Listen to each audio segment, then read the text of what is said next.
Hello, I'm Sue Howarth of the Family Business Community. And Dave Clarkson, again from the Family Business Community. And today, who do we have with us? Hi, it's Phil Postle from Methods Marketing.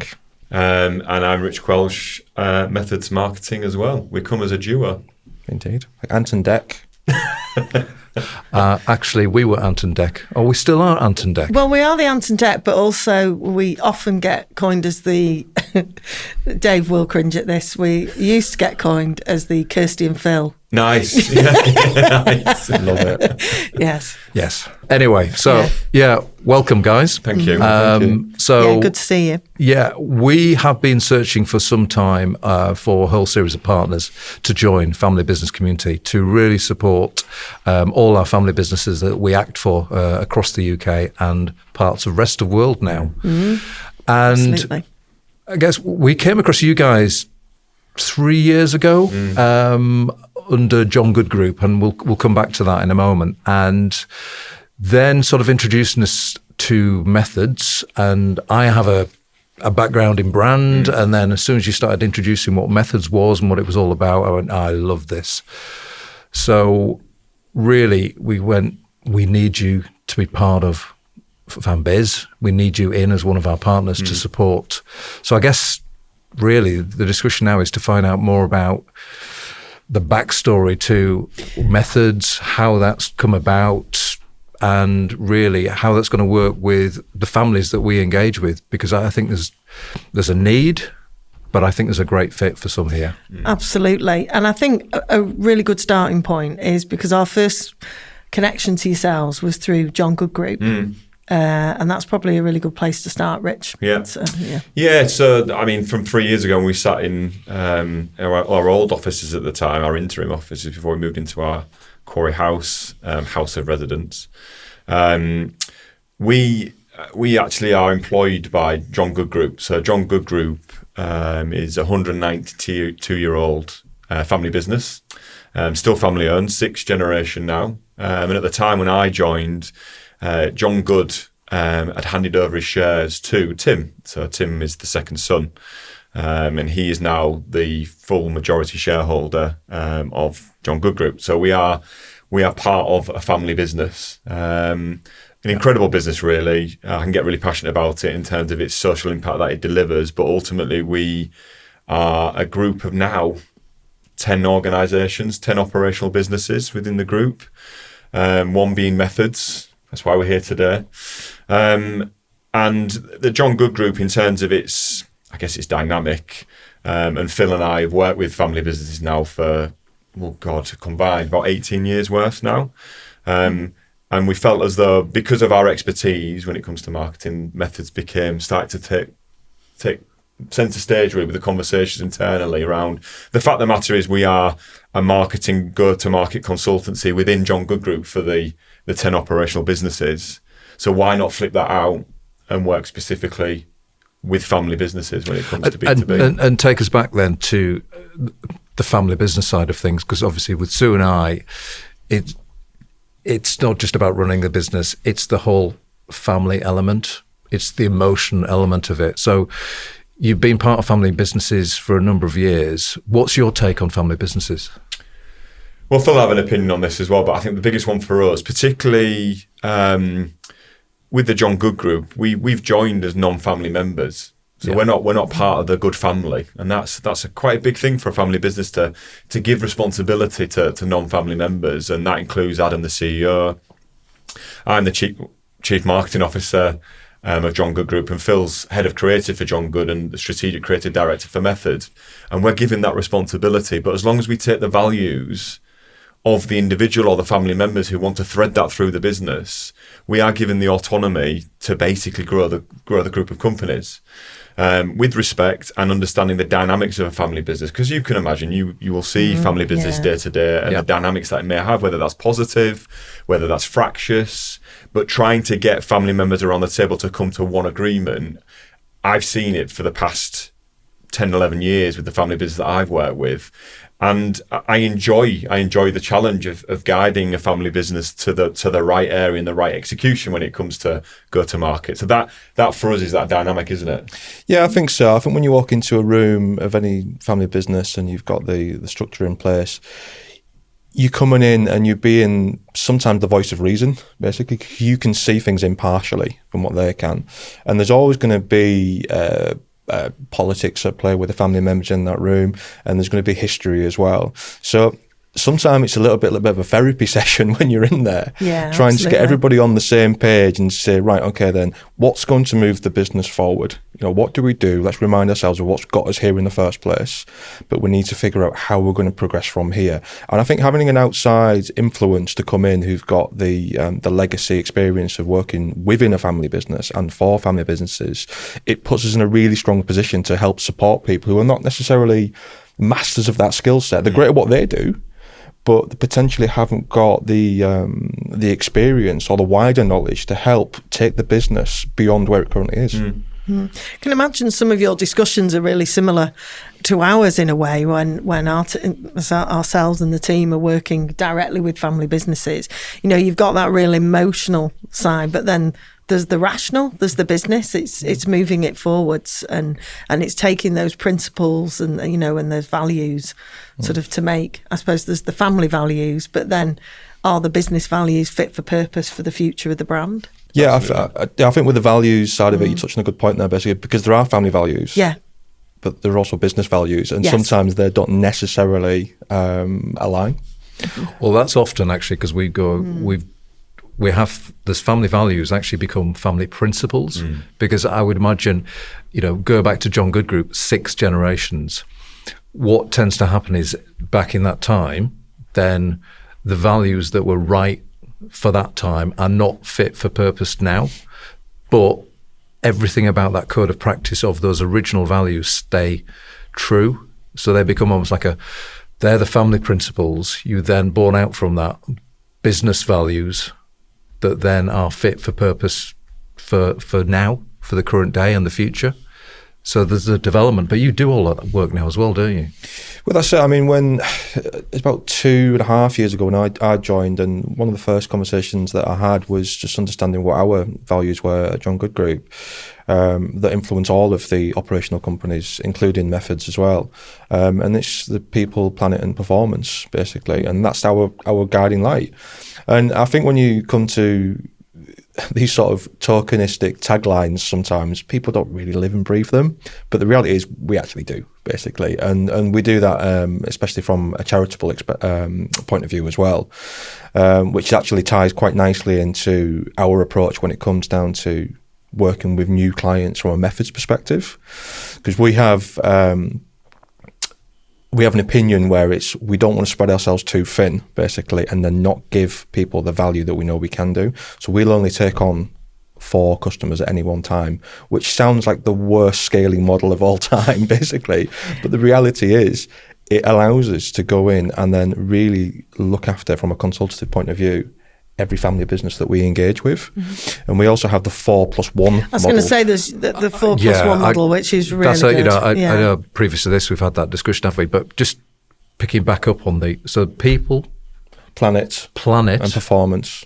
It's a huge, the 3 pillars. Yeah. And it's something where, as you said, over time values kind of change and they adapt as they go. And I think how the John Good Group have basically executed the 3 Ps is taking the family values and the passions that they have when it comes to food poverty around the world, and it's ultimately how to help communities outside the business that not necessarily have the right start in life, all that kind of stuff that needs support. The 3 Ps come into it. Now, it's another way of saying ESG, just for the audience out there. ESG is a huge thing now. When people are looking to invest into family businesses or other businesses, ESG and their strategy with that business is right on the top of the list when it comes to investors, people looking to acquire. So that's come into play now. And as we've joined 3 years ago, the 3 Ps have become our 3 pillars on every decision we make as a family business. Yeah, I love that. Yeah, it's really good. The people side, ultimately, from an internal sense, is we give everybody and it's nothing too special, but we give everybody the ability to have a training budget so they can go and home in on a skill set that they require, that they want to become better at. We also empower the people within the group of companies. Our teams are left to be able to make their own decisions, and that's how people grow, because they're going to make mistakes and they can learn from that. Then following into people, there's Planet. Now, Planet, arguably you could say the Matthew Good Foundation comes into this, but you could also say it comes into the people pillar. But this is one of the biggest reasons why when I first met Adam, the CEO, I didn't have a proper interview. It was more a conversation around the table around what can you do for the business that ultimately will help our social impact.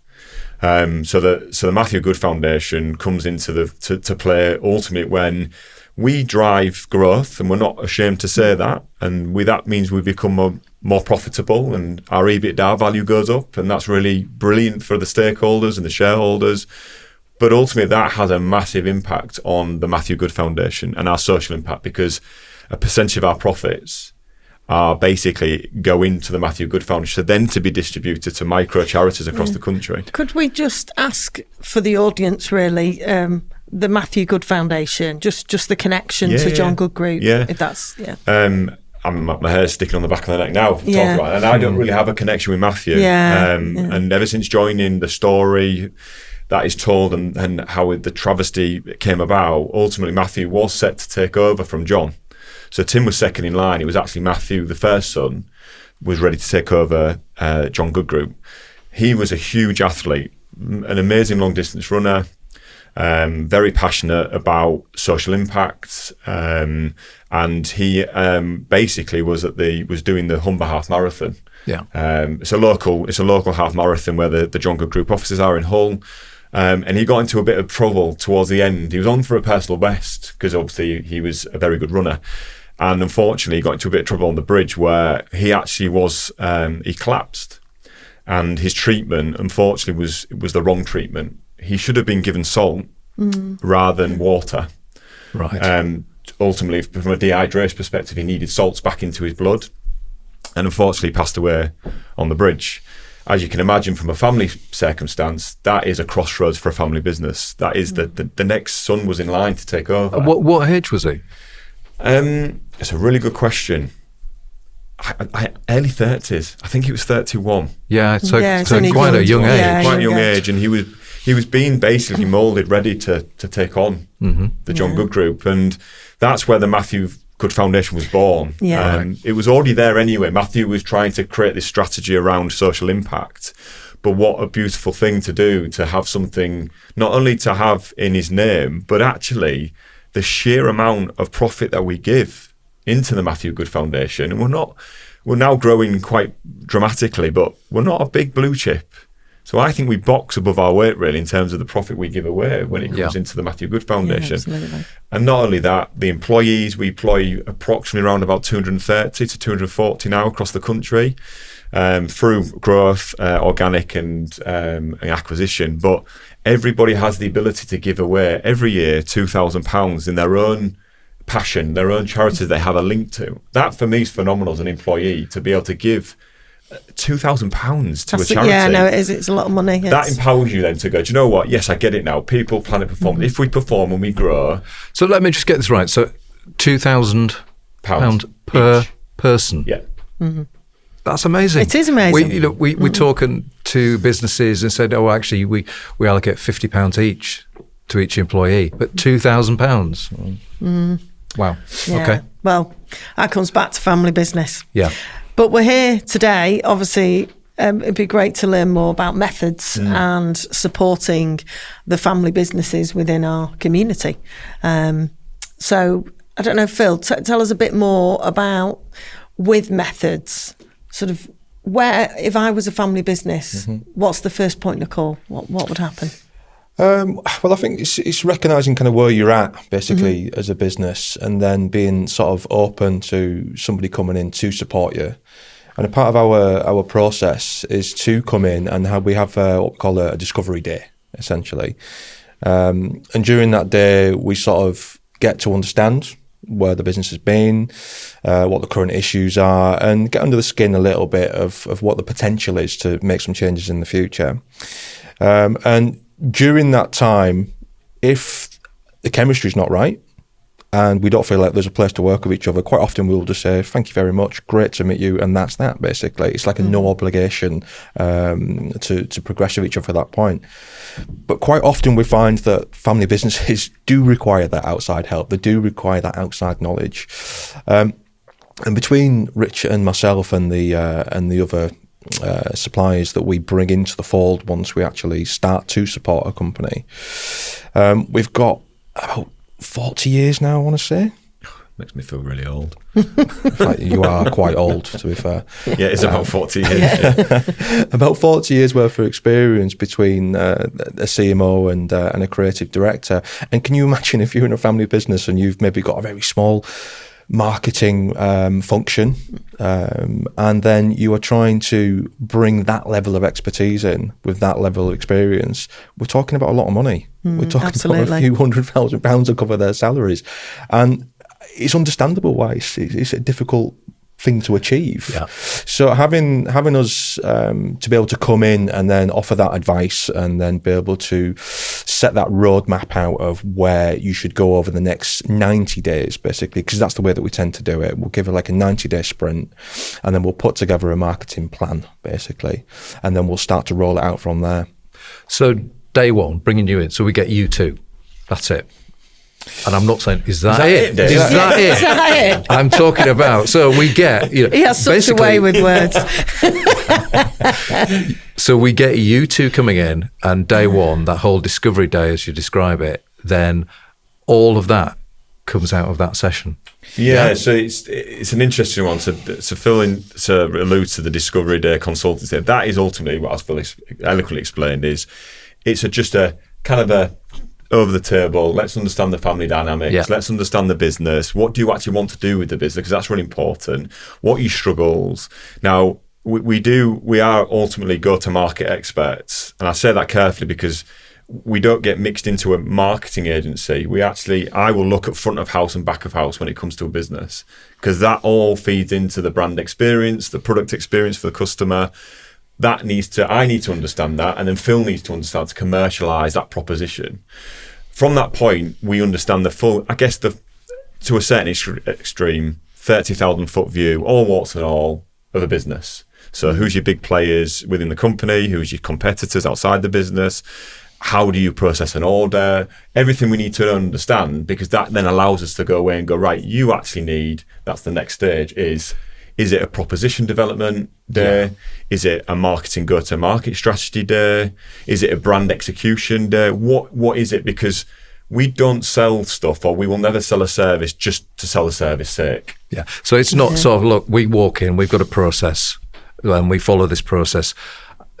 Well, in a way, Discovery Day defines what the next steps are. Yeah. Okay. Yeah. So yeah, absolutely. And I think that's one of the key differences to. I've got to be careful because I don't want to dig a hole for marketing. Don't be controversial, Phil. We like a bit of confidence. But having worked in agencies over the years for a long time. How many years, agency-wise, are you and me? I'll say 40 again, just to make you look old. You're amongst friends. So I'm 7. So this is the beauty. I think this is kind of, we don't want to shy away from this. There's a unique proposition here with Methods, because we've both worked on agency side and client side. Yeah. And I think because we understand the models and the fundamentals of marketing agency, we kind of have a bit of a cheat sheet, which is great, because we'll give them an understanding where I'm not saying all marketing agencies are like this, but they will tend to mark up because they've got account managers to pay for, all that kind of good stuff. So that's kind of where I'm at with that. But Phil, you carry on with your controversy. It's good. Well, I was going to mention that as a point from the markup perspective, but it was probably more a case of when you deal with a marketing agency, I don't think there's that requirement to really understand what success looks like for a business. Because traditionally the model of going to an agency is, here's a brief, produce me something, please. Not necessarily, we have a problem, we don't know what the problem is, we don't understand what to do about it, can you help us discover? Quite often agencies get paid for delivering, and quite often when you go to an agency and say, can you help me, they'll sell you the services that they've got the capability in-house of delivering. Yeah. So if they've got people in-house who are specialists in animation, for instance, suddenly you need an animated video. You might not need an animated video at all, basically. So what we do, as being impartial, is we try and figure out the best way to progress forward. Yeah. and without having to feel like we need to keep our staff employed in the role that they do by selling the services that they can deliver. We will bring in experts if we need an expert bringing in a specific area to accomplish the goal, and trying to figure out what the goal is right from the beginning, and using that as our guiding light.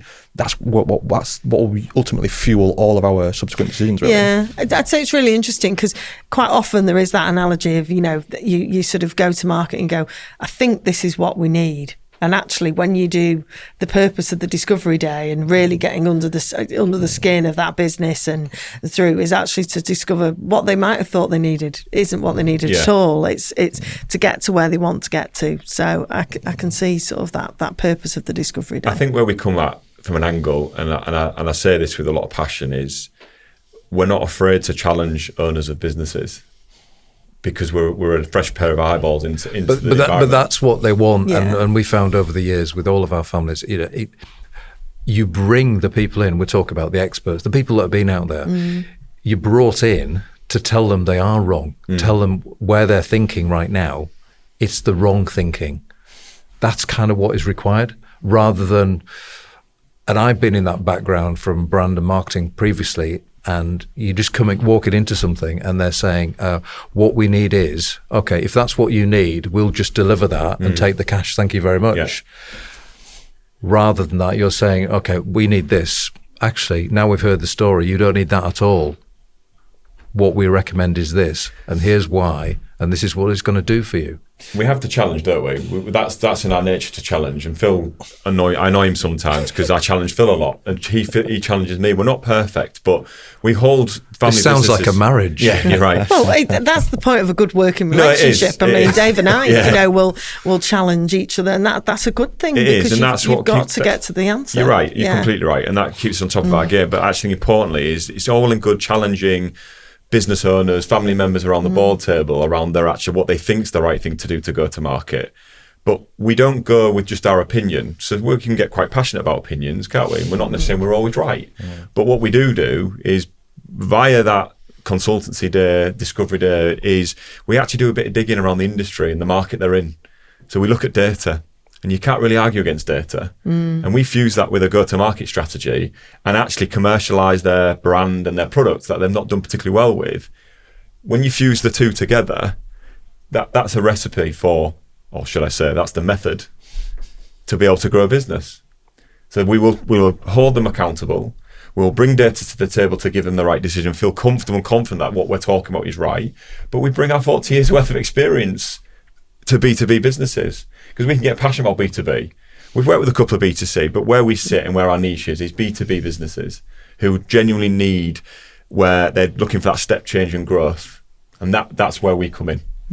So you talked about what you come in from the beginning. So there's a beginning and a middle and end of everything. So where do you sort of step off? Or how does that work? What's the handover? Yeah, it's an interesting one. Again, it probably comes back to the agency model. People think I'm anti-agency, but honestly, I'm not. It's probably You sound very anti-agency. It's all those years of being an agency, basically. It's tarnished me.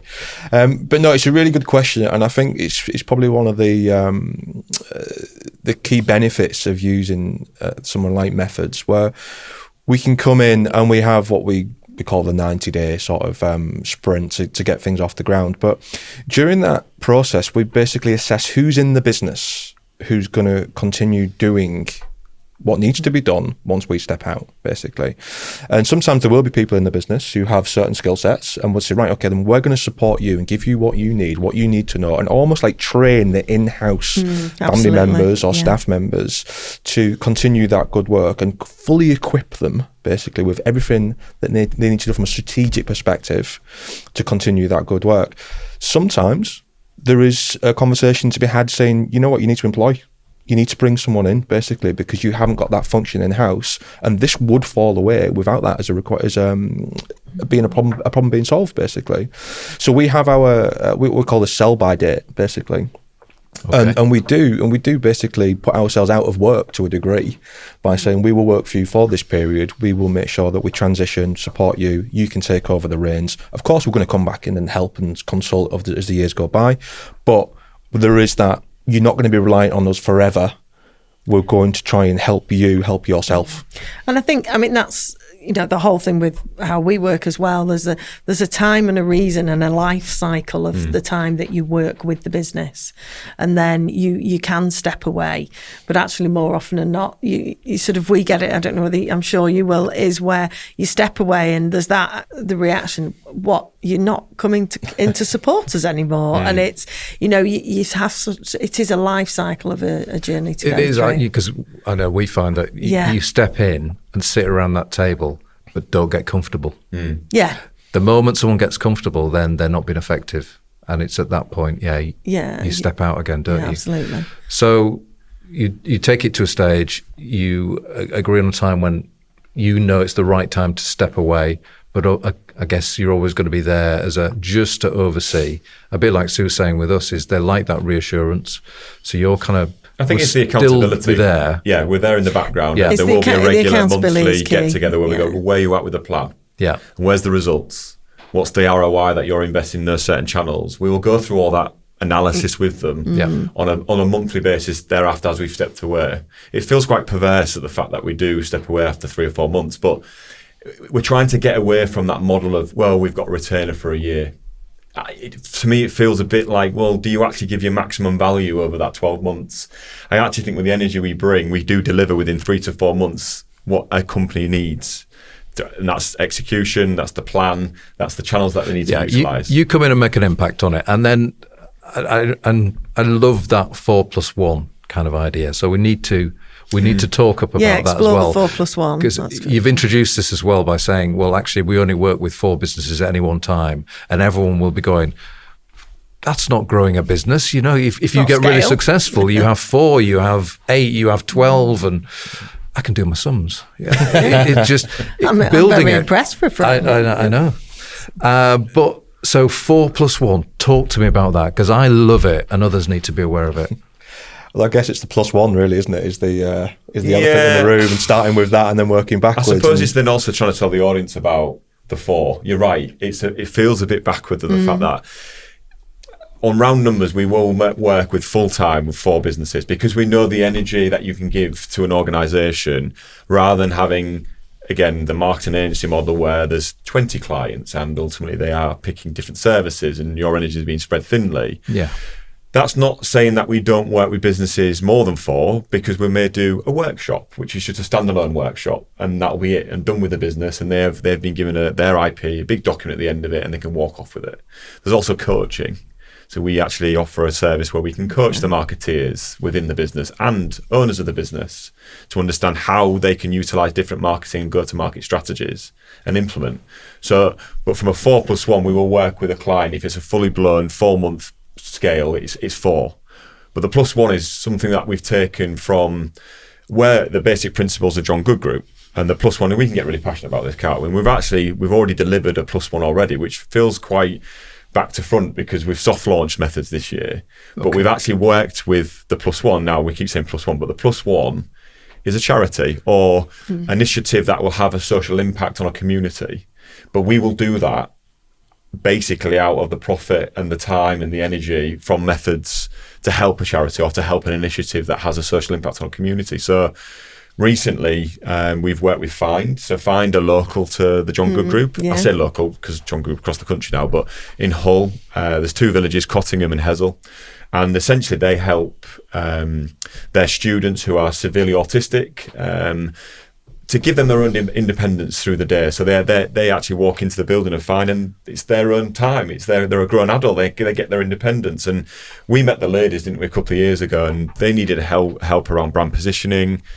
marketing strategy, because a lot of charities don't feel confident to bang the drum, as we discussed earlier. Yeah, absolutely. And they are about to launch in February a brand new brand, a brand new proposition, and to tell the story of Find and what that does and what that means to people and families that have members of their family that are severely autistic. So now we've completed that as our +1. We're actually now looking for next year in 2026 as a charity to work alongside once we get to the 4. So that +1, so the process, everything that you go through with the businesses, you're applying that same method? Nice, Dave. Methods, yeah. So that's He's on form method today. to the charity. Yeah. Exactly the same. Right. Okay. Yeah, I think with the fines one as an example, it was an interesting one because they've been around for about 25 years and they've obviously survived in that sector and offered an absolute life-saving service for the families of the children and the students who basically attend their facilities. And through that time, they will have sought certain investment to improve those facilities and be able to staff it. But because of the nature of what they do, they only know what they know, basically, and that's to support families and look after them. So when it comes down to being able to expand beyond the remit and help more people, they haven't necessarily got that skill set. So, I mean, we looked at it, didn't we, after you did a little bit of pro bono work to go in and try and support them. So, you know what, we really want to help these guys. You know, we want them to be around in another 25 years from now. What can we do? So we made that decision, didn't we, that these are going to be our +1. And yeah, we've worked with them ever since, really, and we've pulled together the full new proposition, like Richard said. And I'm hoping that once we get to the early starts of next year and they start to engage with the rest of the local community and the rest of the businesses and really start to shout about what they can do, then they will get the additional finances that they require to support them for the next 10, 25 years. And then that's just something really to be proud of, really, isn't it? The fact that we've supported them continue the good work that they do. So, and selfishly, that's probably one of my favourite things about the +1, really, the fact that we get to work with some people like that, and then help them. It's a brilliant concept, and a really good sort of purpose for yourselves as methods to work, and you can tell then that it fits really well with the whole John Good Group ethos. And that's not to mention the fact that the growth of methods, which ultimately will happen. We have the Matthew Good Foundation, and we're an operational business of the John Good Group. So we ultimately, our profits will be going through into the Matthew Good. That feels unbelievable, really. The fact that we're passionate guys, we love B2B businesses, we love family businesses. You'll feel that when you walk into the room with us. I think that's quite a unique selling point, if you will, of Methods. Is we're like Duracell bunnies because we care about growing businesses in the right way. Yeah. But ultimately, what you're doing is when you work with Methods, the benefit you're giving to those communities that are attached to the Matthew Good Foundation, what an amazing supply chain that we're actually creating. And as you can see now, I can get really passionate about it. And we're really excited, to be quite honest with you, in 2026 and what family B2B businesses we can work with next year. That's something that's going to be quite special. Yeah. And Sue, it totally fits with us in terms of identifying. We're all about giving back. We support a lot of different businesses, but also charities, and through Investors in Community, our other sister company.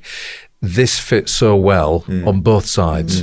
But it'll fit well with the family businesses because actually, the whole purpose and the social impact, that's really important for all family businesses, whatever the dynamics, of the family. They absolutely want to ensure. I think it's important as well to talk about the fact that, yes, we're a go-to-market consultancy when it comes to B2B, but a lot of family businesses struggle to tell the story around their impact that they have socially and around the fact that they have the really good accreditations when it comes to carbon neutrality, but sometimes they don't have to tie that together. So as part of their product or service they deliver, we'll help them do that. We'll help them support that. And that for us, we've had experience with it with John Good Group, and we feel like we've done a good job. And one of my personal ambitions for John Good Group is for other family businesses to look at it and go, they've done all right.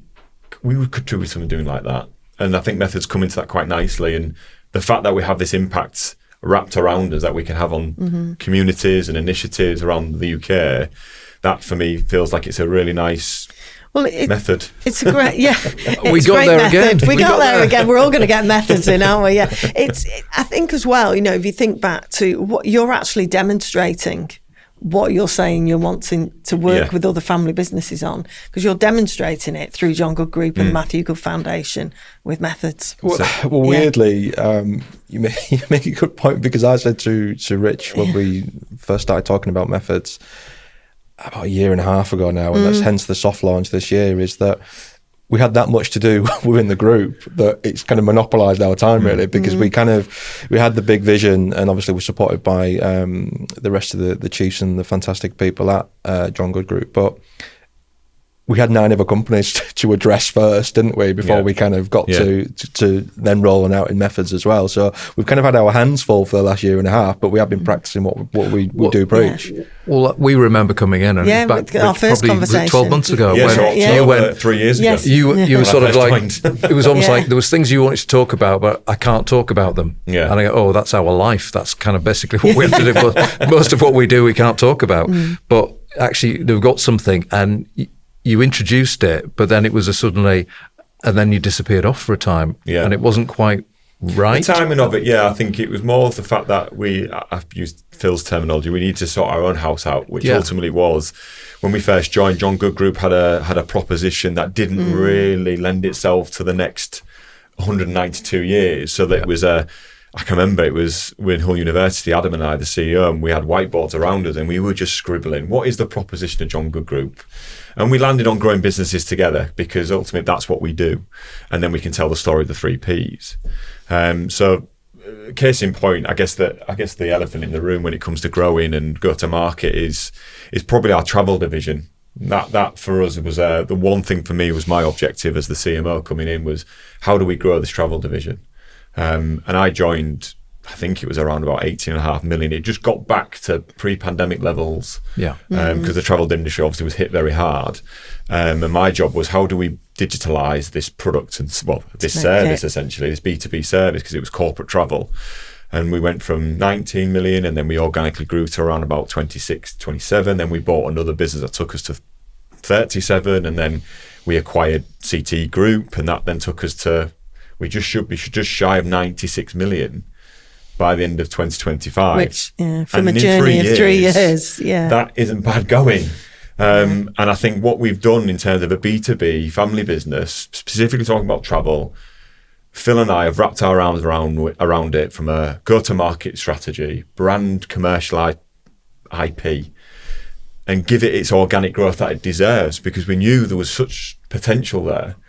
And then that was the story that came about with Methods. I said, why can't we just flip this out into the big bad world and work with other B2B family-owned businesses? Yeah. Mm-hmm. And we soft launched this year. We're not ashamed to say we've soft launched because we need to get the product and the service right for it to be right when we actually fully commercialise it and we go to market. Hence the reason we're sat around with you today. But so you're alive and kicking though now, aren't Yes. you? And you know that 96 million, for instance, and you've probably got a number in our family business audience go, well, that's not us. That's no. I mean, just thinking. So size and scale. So am I good enough as a business? Would you want me? Would you be interested in me? Because it's a good question. What are you looking for? And you'll be able to contribute as well, Phil, to this. But from my own angle, we feel at home at the sweet spot when you look at that family business around 5 to 7 million, and they want to get to that 15 million, 20 million growth trajectory. Yeah. How do we do it? So that's where we land ourselves quite nicely. And that's not to say if a family business turned over 100 million, we know we've got services that can help that 100 million business. Sure. But from a genuine growth trajectory that they need the right basic fundamentals in place, it's that 7 to 10 million quid mark where we can get you to 15, we can get you to 20. So hopefully that helps. I mean, I'm not sure if you've got anything you want to add in for that. Yeah, I'd say that those figures are about right. And when it comes down to just the value that you bring in as well, basically, because what we don't do is we don't just have a hourly rate, essentially, that can just be used for a company that isn't in that same position as a £100 million turnover company. We'll sort of like price accordingly to the goals that need to be achieved by that company that we're going in support, and we'll be there for a period of time that they require as well. So we're quite flexible in that respect, and it is about the value-based pricing, because if we're going to help support somebody to go from 7 to 15 million over 2 years, then we're obviously bringing a lot to the table. And I think that flexibility is really important, and obviously sort of goes through your own purpose and values of Methods. Yeah. So, You just did a Methods there so well. I was going to get it in. Yeah, We're nearly just- at How many did we agree? Was it 9, 10? 9, 10, I 90, think. Yeah. 90 Okay. times. Yeah. Okay. But I think just to land it on that, and I always use this analogy, and I try to wedge it into the website, which Phil is currently just trying to fine tune at the moment. But it's that whole, Phil's right, we don't charge by the hour. It's the experience that you're investing into to be able to extrapolate out of Phil and I and our partners that we will bring to the table. And we will be very transparent with the partners because you have the direct relationship with those, Mr. B2B family businesses. But the analogy that I always really like is the guy, it sounds really cheesy this, but I'm going to go with it, is the guy with a hammer with a broken down machine, essentially. And all these mechanics are coming and they can't figure it out. And it's taken them weeks and weeks and weeks to find the problem with this machine. He comes along, taps it in a certain area and goes, that's £1,000, please. Well, you've only just taken 2 minutes to diagnose what was wrong with the machine. Son, that's taken me 50 years worth of experience to know where to tap the machine. Yeah, absolutely. And that, for me, is That where Methods value. comes in because it's the value we bring in terms of go-to-market strategy. Yeah. Yeah. So, I mean, we're really pleased. We wanted you in as a partner. We're really pleased you're now fit and ready. The soft launch is Ready. I'm not sure about fit. Yeah. That's Off to the gym. So to bring you out there, so we're going to put you on our the Family Business Community website. So then at least people can find out a little bit more Yeah. about you and connect with you direct as well. Yeah. And start a conversation as they start a conversation with us. And there's some Yeah. amazing things being and happening. I think, it's sort of from the visibility, there's the website, there's the team and ourselves talk about, as we do with all our partners, and where it's right and the fit's right, then absolutely, the I think introductions are made. and that's perfect. I think from a Phil's Yeah. perspective, because Phil is not a salesperson, Yeah. whereas I can get a bit salesy. But as a group, as a two-man band, a consultancy, however you want to paint us as, we don't sell. We're not here to sell this and that. It's ultimately when the time is right for the B2B family business to come and speak to us, we will speak to you. We're not here to knock on doors every day and Well, I guess hard sell it. because you're four sort 4 of plus clients, 4+1 Exactly. at any one time. So you're not out there trying to get more. Exactly. So yeah, I guess you wouldn't have to go knock on doors.